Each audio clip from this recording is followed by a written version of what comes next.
जब हम किसी भाषा में बात कर रहे होते हैं तो हमारा मस्तिष्क बहुत ही सूक्ष्म समय में उस भाषा के कई प्रकार के शब्दों के एक जटिल गणित को हल कर रहा होता है। मतलब भाषा कोई चमत्कार नहीं, बल्कि इसका एक पूरा विज्ञान है। इसकी पूरी एक एनाटॉमी यानी शरीर रचना है।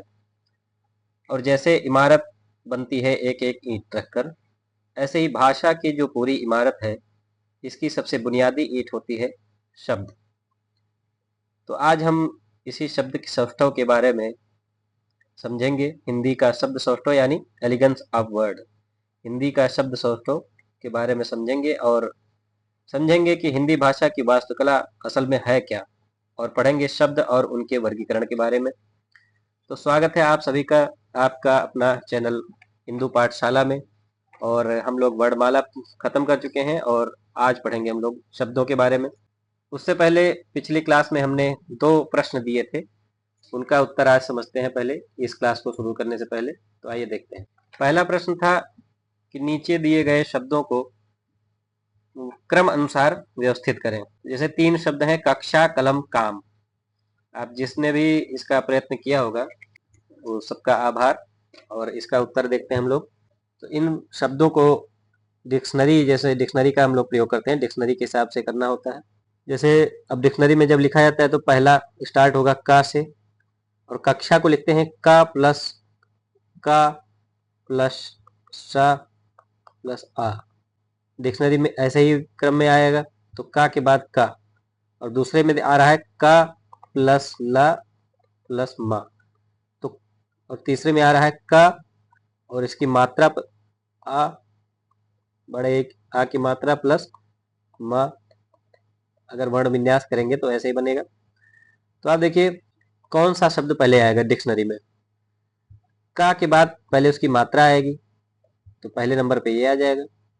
फिर का तो दोनों में सेम है, तो उसके बाद इसमें का आ रहा है, इसमें ला आ रहा है।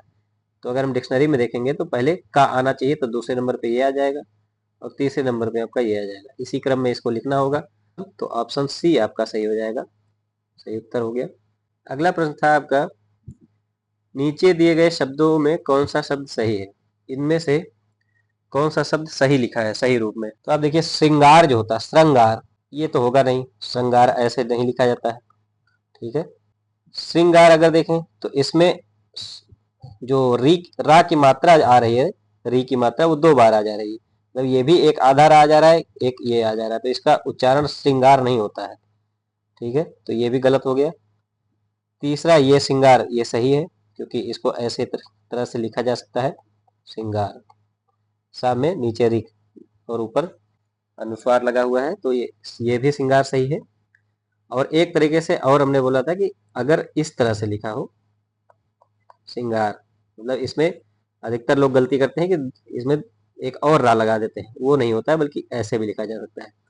ठीक है, आप लोगों ने जिसने भी प्रयत्न किया होगा उन सभी का धन्यवाद। अब चलते हैं आज की क्लास में और हिंदी भाषा में शब्द के बारे में। तो देखिए हिंदी भाषा में शब्द 2 प्रकार के होते हैं, सार्थक शब्द और दूसरा निरर्थक शब्द। सार्थक शब्द वो होते हैं जिनका अर्थ होता है, और व्याकरण में सार्थक शब्दों का ही प्रयोग होता है। जैसे कि मैं, तुम, हम, विद्यालय आदि आदि, कुछ भी जो भी शब्द जिनका एक अर्थ हो। अर्थ का मतलब कि जैसे भाषा में आप हिंदी आप जानते हैं, तो जो भी शब्द आप सुनते हैं उसका दिमाग में हमारा एक प्रतिक्रिया होती है, माइंड उसका एक इमेज बना लेता है, या उसके बारे में कोई विचार आ जाते हैं, उसका कोई इमेज माइंड में बन जाता है, तो वो होते हैं सार्थक शब्द। जैसे हमने कहा कि विद्यालय, तो विद्यालय का एक मैप माइंड में बन जाएगा कि विद्यालय। लेकिन कुछ शब्द ऐसे होते हैं जो जिनका माइंड हमारा मैप नहीं बना सकता, उन्हीं को शब्दों को बोलते हैं निरर्थक शब्द। उनके कोई मतलब नहीं होता, कोई मीनिंग नहीं होती है, अपना कोई अर्थ नहीं होता है। तो जैसे लेकिन आम बोलचाल भाषा में ये कई बार प्रयोग हो जाता है कि चटर पटर क्यों कर रहे हो, खट्टर पटर क्यों कर रहे हो, खटपट क्यों कर रहे हो, ज्यादा झिकझिक क्यों कर रहे हो। ऐसे बहुत सारे ऐसे बातें हैं जो आम भाषा में प्रयोग होती हैं, लेकिन उनका कोई मीनिंग नहीं होता है। ऐसे शब्दों को बोलते हैं निरर्थक शब्द। ठीक है। हिंदी व्याकरण में सिर्फ सार्थक शब्दों का ही प्रयोग किया जाता है। सार्थक शब्दों के ही ईंटों से हिंदी की इमारत बनती है। अब सार्थक शब्द के बारे में समझते हैं। तो सार्थक शब्द 4 प्रकार के होते हैं। और इनका जो क्लासिफिकेशन किया गया है वो अलग अलग आधार पे किया गया है। तो देखिए सबसे पहले क्लासिफिकेशन इसका देखते हैं। पहला हो गया संरचना के आधार पर। संरचना के आधार पर ये 3 प्रकार के होते हैं। एक होता है रूढ़ और एक होता है यौगिक यौगिक और एक होता है योग रूढ़। ये 3 प्रकार के होते हैं संरचना के आधार पर। दूसरा उत्पत्ति के आधार पर। उत्पत्ति के आधार पर ये मुख्यतः 4 प्रकार के होते हैं। तत्सम, तद्भव, देशज और विदेशज। तीसरा है अर्थ के आधार पर। अर्थ के आधार पर ये 3 प्रकार के होते हैं। वाचक, लाक्षणिक और व्यंजक। ये सब डिटेल में अभी पढ़ेंगे आगे हम लोग। चौथा होता है विकार के आधार पर। विकार के आधार पर इनकी संख्या 8 होती है। 4 होते हैं आपके विकारी और 4 होते हैं अविकारी। ठीक है, 4 होंगे विकारी, 4 होंगे अविकारी। परिभाषा शब्द की क्या होगी? तो हम लोगों ने वर्णमाला पढ़ा। वर्णमाला में क्या होते हैं? वर्ण होते हैं, मात्राएं होती हैं। अब वर्णों को मिलाकर एक से अधिक वर्णों को मिलाकर जो संरचना बनती है, एक साथ रख के जो ध्वनि निकलती है, उसको बोलते हैं शब्द। और कुछ होते हैं शब्दांश, जैसे जिनका अपने आप में कोई मतलब नहीं होता है, लेकिन जब वो किसी शब्द के साथ लग जाते हैं तो वो उसका अर्थ बना देते हैं, उनको बोलते हैं शब्दांश। आगे पढ़ेंगे शब्दांश के बारे में। सबसे पहले अब देखते हैं शब्द में संरचना और बनावट के आधार पर 3 प्रकार के होते हैं। पहला होता है रूढ़, दूसरा होता है यौगिक, तीसरा होता है योग रूढ़। क्या क्या होते हैं रूढ़, यौगिक, योग रूढ़? देखते हैं। रूढ़ शब्द क्या है? संरचना इनकी लघुत्तम होती है, मतलब कि अगर इनको तोड़ा जाए तो इनका आपस में कोई मतलब नहीं बचेगा, इनका अर्थ खत्म हो जाएगा। ठीक है, जैसे कि शब्द हो गए नाक, कान। अब नाक का में से अगर ना और का आप अलग कर दो तो ये कोई शब्द नहीं बचेगा, इसका कोई अर्थ नहीं रह जाएगा। हाथी में से हा अलग कर दो, थी अलग कर दो तो कोई इसका अर्थ नहीं बचेगा। ठीक है, तो ऐसे शब्द जिनको अलग नहीं किया जा सकता या अलग करने पे उनका अर्थ नहीं रह जाता है, ये अपने लघुत्तम रूप में होते हैं, सबसे शॉर्टेस्ट होते हैं, इनको बोला जाता है रूढ़ शब्द। दूसरा हो गया यौगिक। यौगिक वे शब्द हैं जो अलग करने पर भी अर्थवान रहते हैं या उनका अर्थ खत्म नहीं होता है। जैसे दो अलग अलग शब्दों को जोड़कर एक नया शब्द बनाया जाए और उसका अर्थ हो जाता है, लेकिन उन दोनों शब्दों को अलग अलग भी कर दिया जाए तो भी उसका अर्थ विहीन नहीं होगा, अर्थ खत्म नहीं होगा, वो किसी न किसी अर्थ में प्रयोग होंगे। जैसे आप देखिए कि उदाहरण के लिए दुर्जन।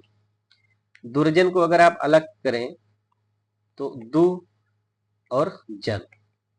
दु का मतलब होता है बुरा और जन का मतलब होता है लोग, तो आपस में इनको जोड़कर बन गया दुर्जन। सुपुत्र। सु का मतलब होता है, ये एक उपसर्ग है, इसका मतलब होता है अच्छा, योग्य, और पुत्र का मतलब पुत्र। तो दोनों को अलग करने पर भी इनके जो मीनिंग है वो खत्म नहीं होता है और उनको मिलाकर सुपुत्र बन गया, एक नया शब्द बन गया। तो ऐसे शब्दों को यौगिक कहा जाता है। तीसरा हो गया योग रूढ़। योग रूढ़ भी यौगिक की तरह ही है, लेकिन इनका जो लक्षण है वो बदल जाता है। जैसे कि दो शब्दों को मिलाकर बनता है योग रूढ़, लेकिन उनका जो अर्थ होता है वो किसी तीसरे के लिए फिक्स हो जाता है, मतलब वो एक विशेष रूप में ही प्रयोग होता है, दूसरे किसी रूप में प्रयोग नहीं होता है। उदाहरण के लिए समझिए कि पंकज जैसे एक शब्द है, पंकज। तो पंकज का मतलब होता है पंक प्लस जा। पंक का मतलब होता है कीचड़ और जा का मतलब होता है पैदा होने वाला, कीचड़ में पैदा होने वाला। तो कीचड़ में पैदा होने वाली बहुत सारी चीजें होती हैं, जैसे कि आप कह सकते हैं काई वाई, कीड़े मकोड़े बहुत सारे कीचड़ के पैदा होते हैं, वो सब भी होता है। काई जो शैवाल होता है वो भी कीचड़ में पैदा होता है। लेकिन पंकज का जो उपयोग है वो हमेशा कमल के लिए उपयोग होता है, ये कमल के लिए रूढ़ हो गया है। और इसीलिए ऐसे बहुत सारे शब्द हैं जो किसी विशेष रूप में किसी विशेष के लिए रूढ़ हो जाते हैं या उन्हीं के लिए उसका प्रयोग होता है, उनको बोला जाता है योग रूढ़। जैसे जलद या जलज, जलज भी वही हो गया। जल में बहुत रहने वाली बहुत सारी चीजें होती हैं, जल में पैदा होने वाली, लेकिन ये भी कमल के लिए प्रयोग होता है। जलद अगर बात किया जाए, जलद जल का समूह, तो ये किसके लिए प्रयोग होता है? बादल के लिए। जलद किसको बोलते हैं? बादल। लेकिन जल का समूह तो बहुत सारा होता है, बहुत नदियां होती हैं, तालाब होता है, सागर होता है, छोटे पोखरे होते हैं, लेकिन जलद हमेशा प्रयोग होता है बादल के लिए। तो ऐसे बहुत सारे शब्द हैं जो रूढ़ हो जाते हैं एक विशेष अर्थ में। जैसे कि और एग्जाम्पल ले लीजिए, नीलांबर। नीलांबर मतलब नीला है अंबर जिसका, अंबर का मतलब वस्त्र, जो नीले वस्त्र वाले हैं उनको नीलांबर कहा जाता है। तो नीले वस्त्र वाले बहुत सारे लोग हैं, लेकिन इनका प्रयोग किसके लिए होता है? हमेशा बलराम जी के लिए होता है। बलराम जी को ही नीलांबर कहा जाता है। पीतांबर मतलब भगवान श्री कृष्ण को कहा जाता है। अब देखते हैं यौगिक शब्दों के भेद। कुछ संरचना के आधार पर हमने देखा कि शब्द 3 प्रकार के हैं, रूढ़, यौगिक और योग रूढ़। अब देखेंगे कि यौगिक शब्दों में क्या क्या भेद है, क्या क्लासिफिकेशन है यौगिक शब्दों का। यौगिक शब्द जो हैं उनका भी जो क्लासिफिकेशन है वो इस प्रकार है: संधि, समास, उपसर्ग, प्रत्यय और एक होता है द्विरुक्ति।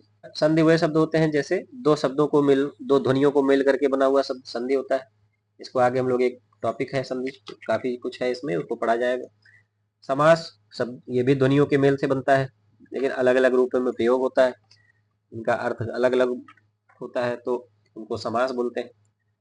उपसर्ग जो शब्द किसी शब्द के आगे जुड़ते हैं और उसको एक नया अर्थ प्रदान कर देते हैं, नया अर्थ दे देते हैं, उनको उपसर्ग बोला जाता है।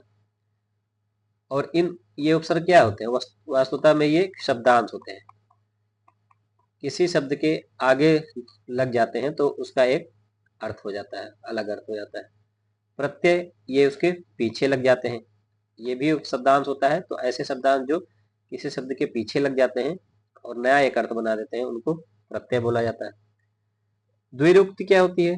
द्विरुक्तियां वो होती हैं जो कई बार बहुत सारे जो शब्द हैं वो जोड़ देने के लिए 2 बार प्रयोग किए जाते हैं। पहले हो सकता है कि भाषा में इतना ज्यादा प्रयोग नहीं था, तो जोड़ देने के लिए कई बार कुछ शब्दों को 2 बार प्रयोग कर दिया जाता है। जैसे बार बार, बार बार अगर कोई बोल रहा है, बार बार कह रहा हूं कि ऐसा मत करो, ठीक है, वहां जोड़ देके बात की जा रही है। और भी ऐसे बहुत सारे शब्द हैं जिनको द्विरुक्तियों में, जैसे घर घर, जहां मैं घर घर खेली, एक आता था ना सीरियल। बूंद बूंद, बूंद बूंद करके घड़ा भरता है, ठीक है। और ये द्विरुक्तियां जब क्रिया विशेषण की तरह काम करती हैं तो वो अव्ययीभाव समास हो जाती हैं। इसको आगे पढ़ेंगे। अब आगे समझते हैं उपसर्ग के बारे में, कि उपसर्ग क्या होते हैं, कैसे इनका प्रयोग होता है। तो देखिए, उपसर्ग वह शब्द हैं, शब्दांश होते हैं, बल्कि शब्द नहीं बल्कि ये शब्दांश होते हैं जो किसी शब्द के आगे लग जाते हैं तो उसका एक अर्थ बना देते हैं, ठीक है। हार एक शब्द है, हार का मतलब होता है हार मानना, वैसे ठीक है ना, हार। लेकिन इसके आगे अगर प्र लग दे, एक नया शब्द लगा दिया जाए तो ये हो जाएगा प्रहार। तो प्रहार का मतलब होता है चोट करना, हमला करना। हार का 2 मतलब होता है, एक गले में पहनने वाला हार, एक हार मान जाने वाला, डिफीट।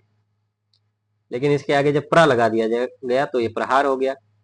इसी के आगे अगर आ लगा दिया जाए तो ये हो जाएगा आहार, मतलब भोजन, ठीक है। ऐसे बहुत सारे शब्द हैं जो आगे लगकर किसी शब्द का अर्थ, नया अर्थ बना देते हैं, उनको बोला जाता है उपसर्ग। जैसे जय का मतलब होता है जीत, और इसके आगे अगर परा लगा दिया जाए तो हो जाएगा पराजय। ये इसके अर्थ को एकदम विपरीत बना देता है, उल्टा कर देता है। उपसर्गों में भी भेद है, 3 प्रकार के इसमें उपसर्ग हैं। एक तत्सम उपसर्ग है, एक तद्भव उपसर्ग है और एक विदेशज उपसर्ग है। तत्सम उपसर्ग 22 प्रकार के हैं जो संस्कृत से इनका उद्गम हुआ है। तद्भव उपसर्ग 8 प्रकार के होते हैं जो हिंदी में इनका प्रयोग होता है। और विदेशज उपसर्ग 2 प्रकार के होते हैं, मतलब 2 जगह से इनका आगमन हुआ है हिंदी में, कह सकते हैं। एक अरबी फारसी से और दूसरा अंग्रेजी का प्रभाव, अंग्रेजी भाषा। इसके बाद देखते हैं प्रत्यय। तो प्रत्यय वो शब्द होते हैं जो किसी शब्द के पीछे लगकर उसका अर्थ, नया अर्थ बना देते हैं।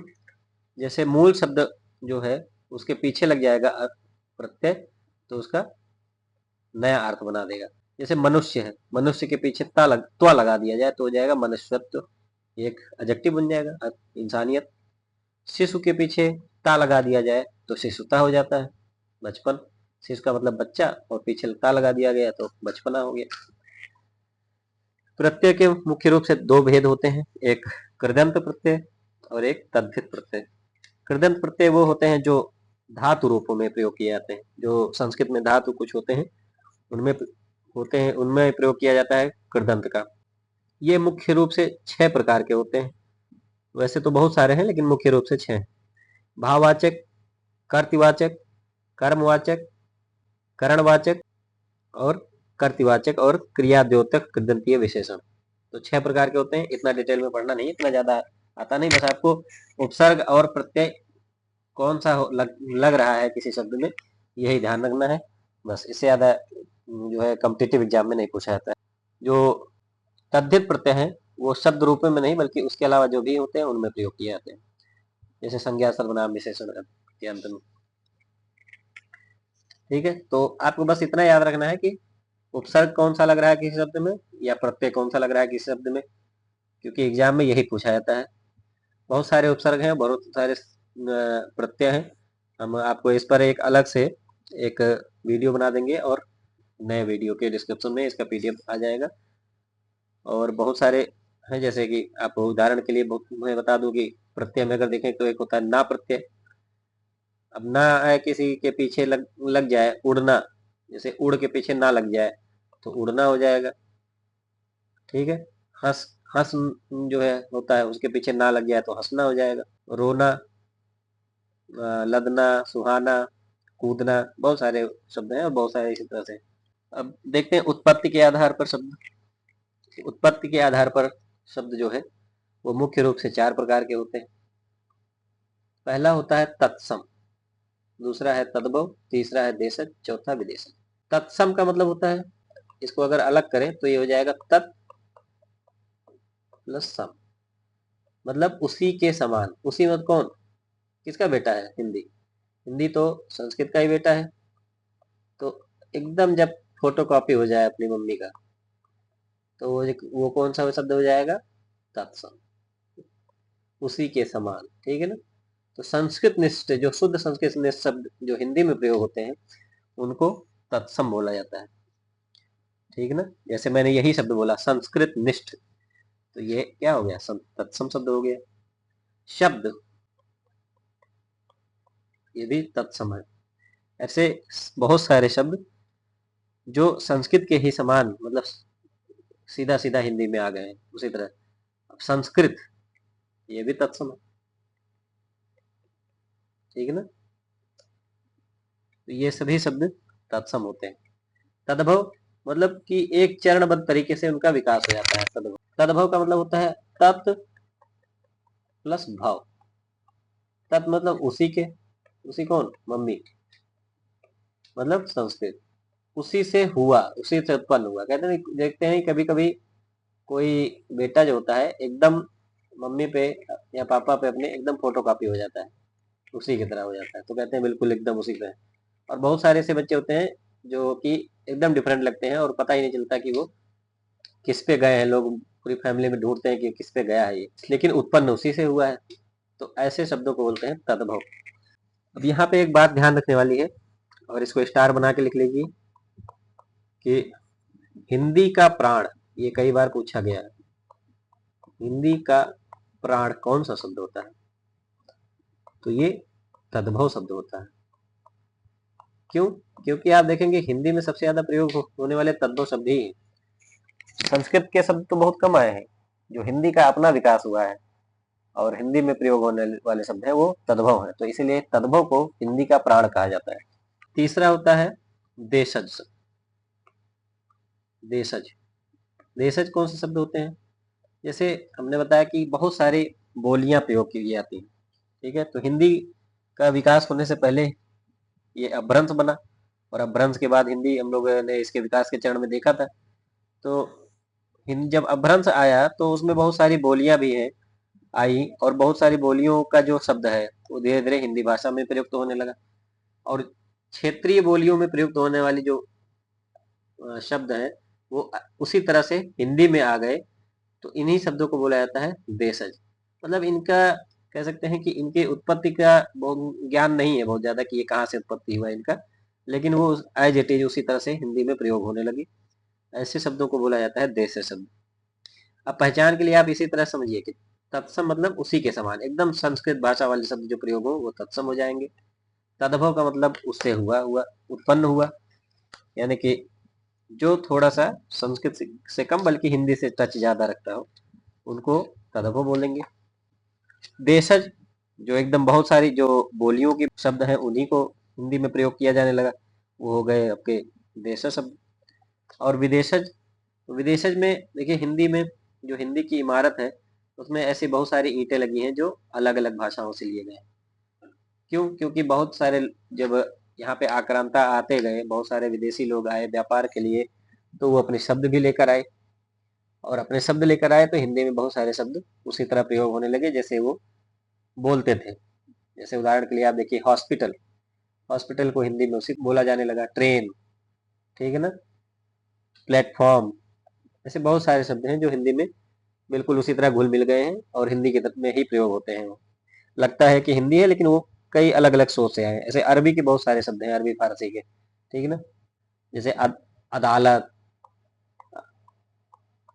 अदालत, ये क्या है, हिंदी में प्रयोग होता है लेकिन ये हिंदी का ओरिजिनल शब्द नहीं है, विदेशज, ठीक है। फांसी, ऐसे बहुत सारे शब्द। अब इसके बाद तीसरे नंबर पे आता है अर्थ के आधार पर। तो अर्थ के आधार पर देखेंगे तो हमने पढ़ा था कि अर्थ के आधार पर शब्द तीन प्रकार के होते हैं। देखते हैं अर्थ का स्पेक्ट्रम क्या है इसका। तो शब्द जो है वो तीन प्रकार से इसमें डिवाइड किए गए। एक हो गया वाचक, दूसरा है लाक्षणिक, तीसरा है आपका व्यंजक। वाचक, वाचक को अभिधा भी बोला जाता है।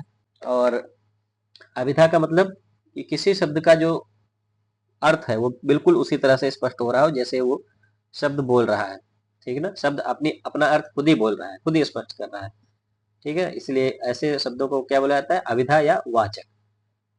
तो शब्दों का जो शाब्दिक अर्थ है बिल्कुल वही निकल के आता है जो वो बोलना चाहता है, ऐसे को बोलते हैं वाचक। दूसरा होता है लक्षणक, लाक्षणिक।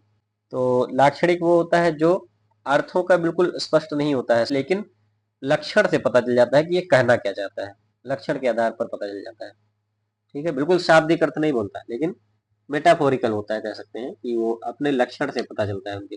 तीसरा होता है व्यंजक।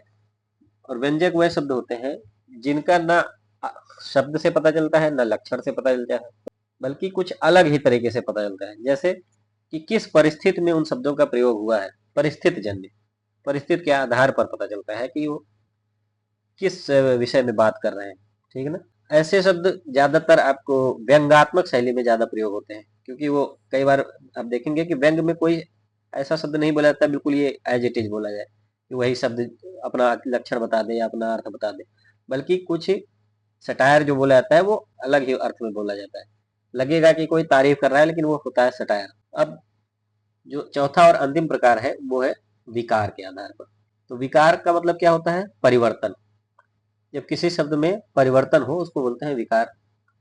विकार में दो प्रकार के होते हैं, एक होता है विकारी, एक होता है अविकारी।